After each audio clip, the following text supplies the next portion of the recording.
Salut chers amis, nous espérons que vous allez tous très bien. C'est avec un cœur rempli de joie et surtout de reconnaissance à notre Dieu que nous commençons aujourd'hui notre programme Ainsi dit l'Éternel. Un programme que nous avions préparé de tout cœur pour vous, une série de 14 études faciles. Un programme également qui sera sur nos réseaux sociaux, Facebook et Instagram. Un programme également qui va passer sur les radios.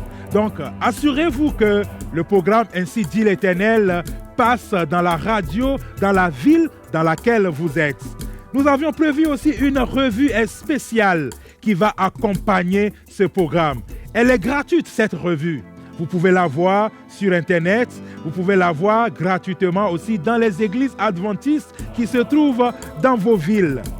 Aujourd'hui, nous commençons le premier épisode de ce programme Ainsi dit l'Éternel. Et le thème que nous allons étudier aujourd'hui, c'est la création et la nature humaine.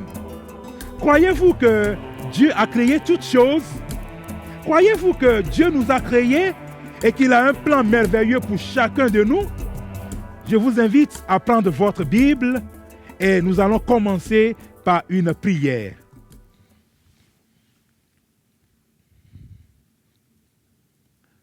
Nous prions. Seigneur notre Dieu, nous te témoignons toute notre reconnaissance pour cette grâce que tu nous fais de commencer aujourd'hui ce programme Ainsi dit l'Éternel. Nous voulons te demander, Seigneur, de bénir ce programme, de bénir tous nos éditeurs, de nous aider à rester fidèles à ce programme jusqu'à la fin. Et surtout que ton Esprit Saint puisse nous conduire durant toutes ces séries d'études bibliques, qu'il nous aide à comprendre ces vérités que tu as à nous révéler et que nous puissions mettre en pratique dans nos vies ces vérités pour que nos vies soient changées, pour que nos vies soient remplies de tes bénédictions et que, Seigneur, nous puissions garantir notre salut. Que toute la gloire te revienne, Seigneur. Au nom de Jésus-Christ, nous t'en prions.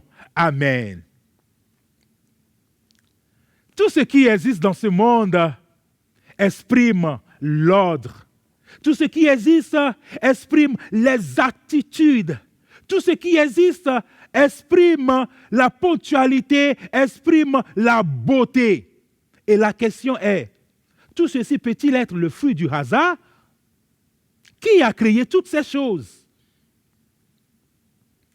Les animistes raconte la création de ce monde par le dieu Amma. Il raconte qu'il y avait deux êtres, deux jumeaux, Nomo et Yurugu.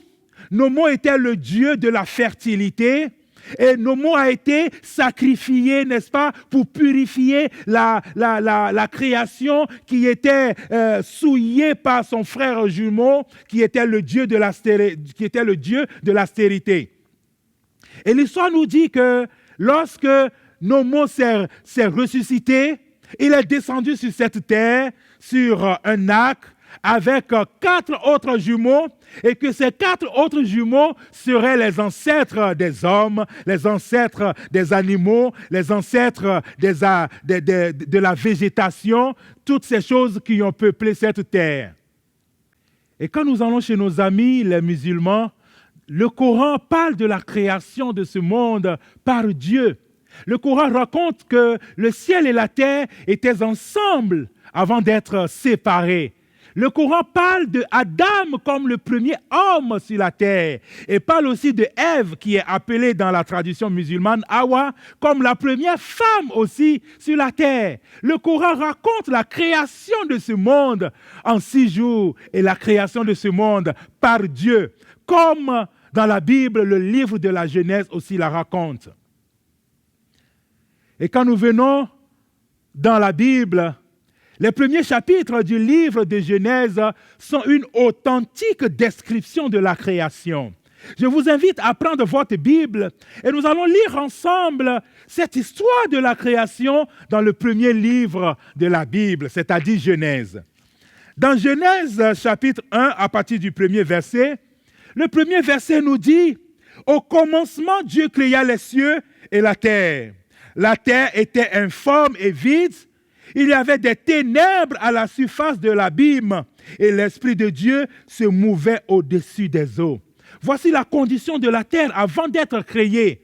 Elle était sans forme, elle était vide, et il y avait des ténèbres à la surface de la terre. Et Dieu va commencer l'œuvre de la création.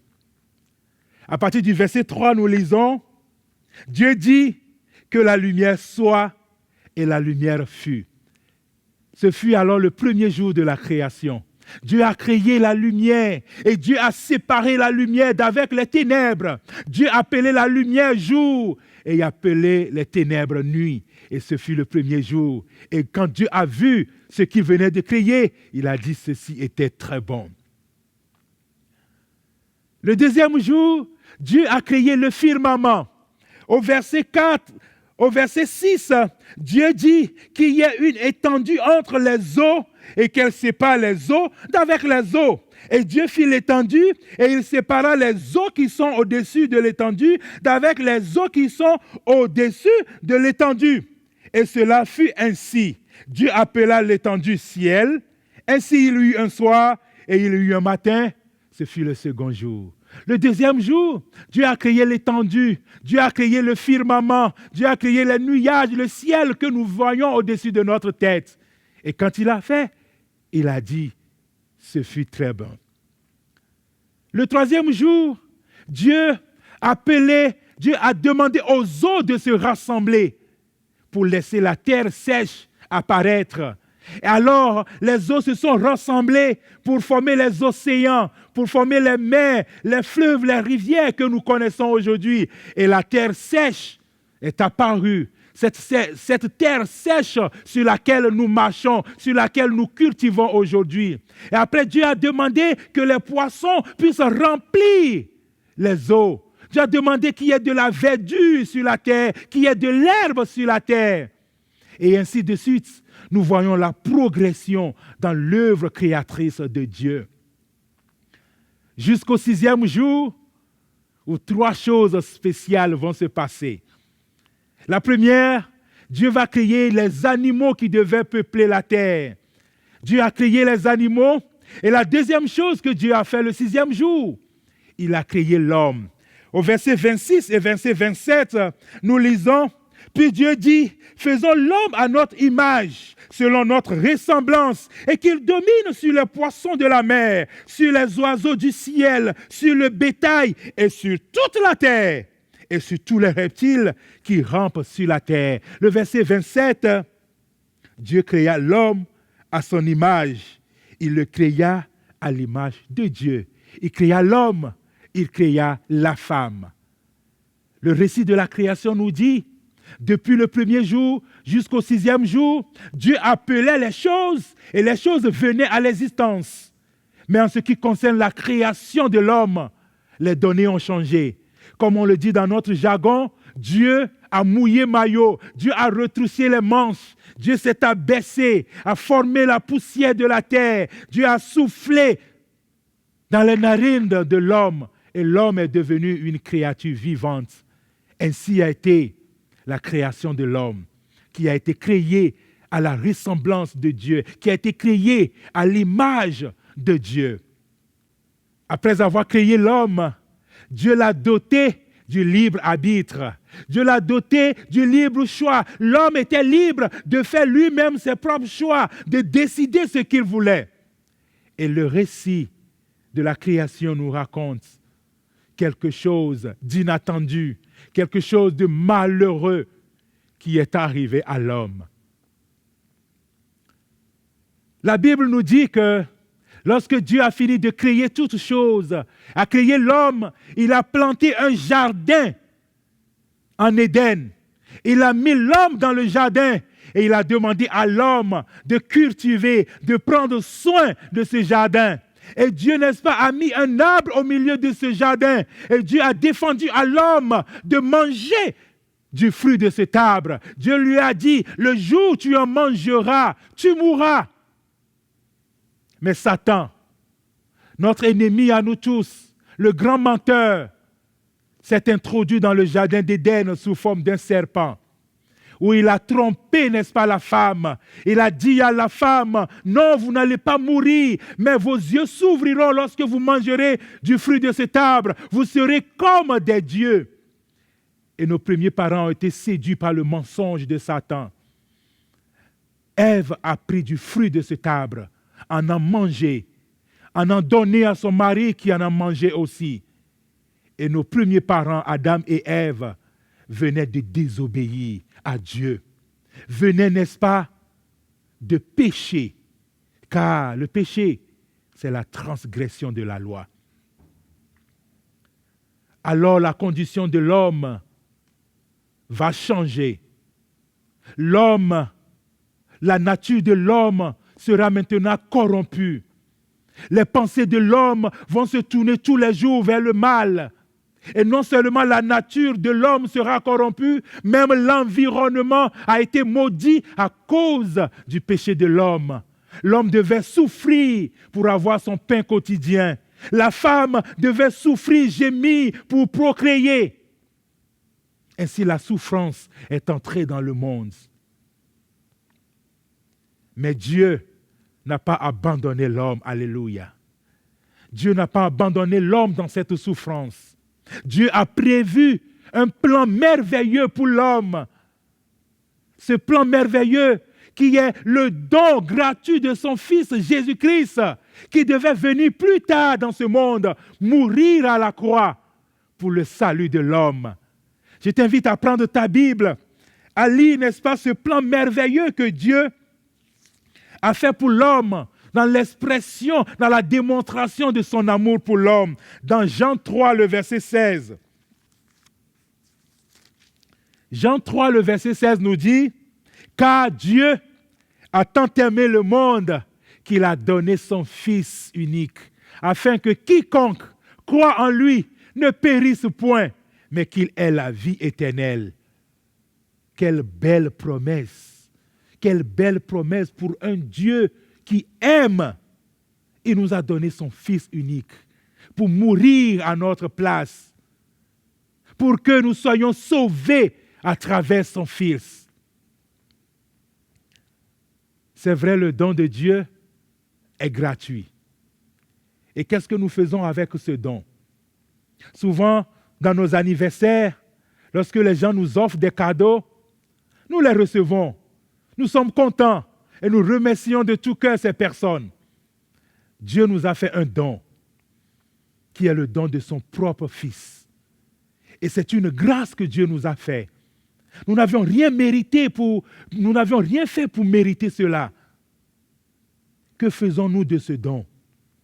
Que faisons-nous de cette grâce que Dieu nous a faite? Nous allons écouter maintenant un morceau spécial de la chorale Shekinah. Et après ce morceau, nous allons revenir pour conclure notre étude de ce jour.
Tes eaux ne peuvent pas avaler le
ma détresse, d'où me viendra le secours. À toi, Seigneur, je m'adresse, c'est toi que j'ai recours. Il parle aux flots en démence, mais bonsoir, que la mer soit trop agitée, la colère des hommes, le génie du mal, de telles eaux ne peuvent pas avaler le navire dans lequel se trouve le Seigneur. La mer, les vents font silence, paix vous soit, il est notre délivrance, paix vous soit. Il parle aux flots en démence, paix vous soit, que la mer soit trop agitée, la colère des hommes, le génie du mal, de telles eaux ne peuvent pas avaler le navire dans lequel se trouve le Seigneur. La mer, les vents font silence, paix vous soit, il est notre délivrance,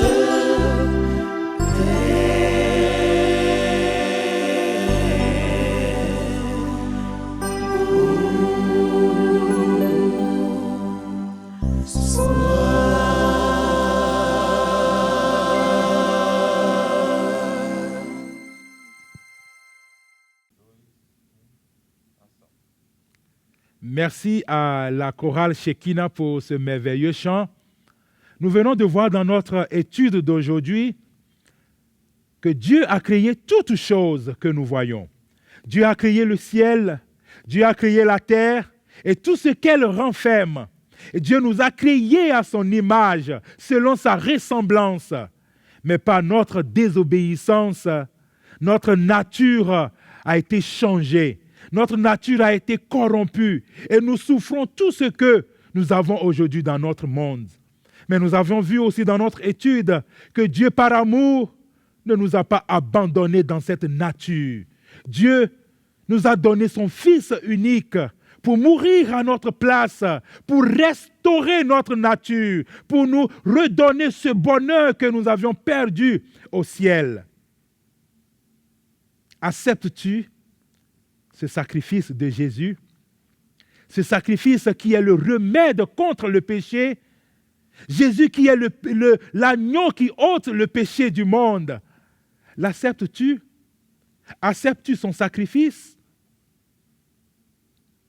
J'aimerais t'inviter en cet instant, pendant que l'Esprit parle à ton cœur, que tu puisses fermer tes yeux et que tu puisses faire cette prière dans ton cœur. Remercie Dieu pour la création, pour ces choses merveilleuses que nous avons autour de nous. Et demande à Dieu de t'aider à accepter ce cadeau qu'il t'a fait. Demande à Dieu de t'aider à accepter le sacrifice de Jésus, ce sacrifice qui restaure ta vie, ce sacrifice qui transforme ta vie, ce sacrifice qui te garantit le salut. Alors, fais cette prière à l'instant même. Ne tarde pas. Je serai aussi en train de prier pour toi. Nous prions. Seigneur, notre Dieu et notre Roi, nous voulons de tout cœur te dire infiniment merci pour toutes ces bonnes choses qui réjouissent nos cœurs, que tu nous as données, que tu as créées et que tu nous as données.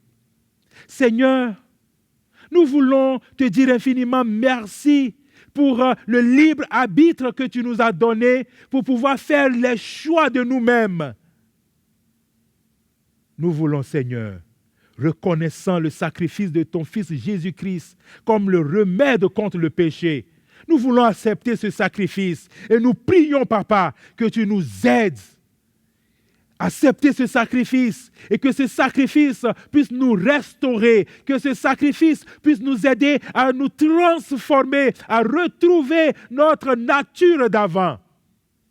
Bénisse d'une manière spéciale cet auditeur qui est en train de faire cette prière en cet instant. Bénis d'une manière spéciale cet auditeur qui a suivi l'étude d'aujourd'hui et qui est en train de prendre cette décision dans son cœur. Merci, Papa, pour cette grâce que tu nous as faite. Au nom de Jésus-Christ. Amen. Nous arrivons à la fin du premier épisode de ce programme « Ainsi dit l'Éternel ».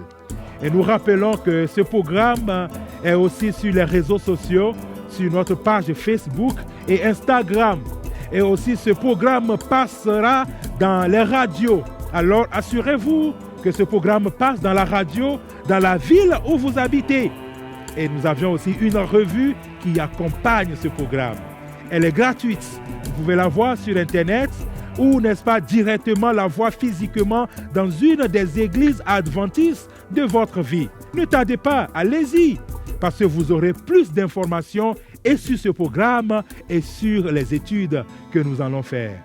N'oubliez pas, Ésaïe 48, verset 17, « Ainsi dit l'Éternel, ton Rédempteur, le Saint d'Israël. Je t'instruis pour ton bien. Je te conduis dans la voie que tu dois suivre. Que Dieu te bénisse. Amen. »